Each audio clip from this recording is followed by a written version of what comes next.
We are called upon to work in heat, cold, bad weather, various states of exhaustion, many times with outdated and underperforming equipment, to provide the greatest service we can to these constituents.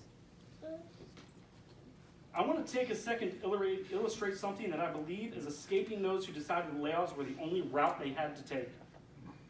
It is my opinion that the fire department in this city will be affected for years, if not decades, to come. Barberton Fire, a great department, now has the stigma of being a place to work with not much job security.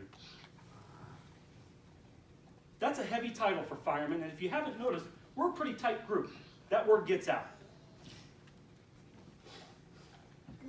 I foresee this department's turnover among the junior-most men to be high because of that security.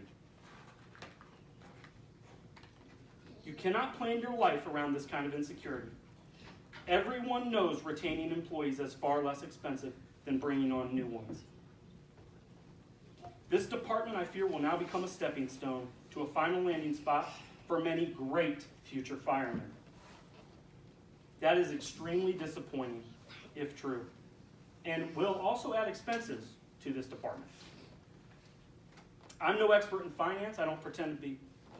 But in the short time since I've been issued my layoff notices, I learned a lot about our city's situation, much of which has been or will be presented to you. And I ask that you consider them before following through with these layoffs. The mayor himself admitted in the Beacon Journal that he didn't know the specific financial savings from the personnel cuts. I am of the informed opinion that there is no savings. There is none. I'll leave you with this. When a man becomes a fireman, his greatest act of bravery has been accomplished.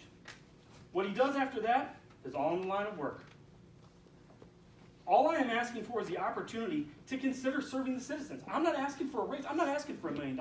I just want to keep doing my job. So I can keep providing for him and her and the other one and the next one. So for the sake of the citizens, for the sake of my family, and the sake of the reputation of this city, I ask that you please consider what you've heard tonight and find a way to make this work. We'll go off script here a little bit. I've been in Barberton a short time.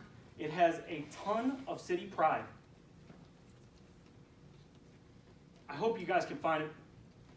I hope you guys can find it to keep this a great place. Thanks for your time.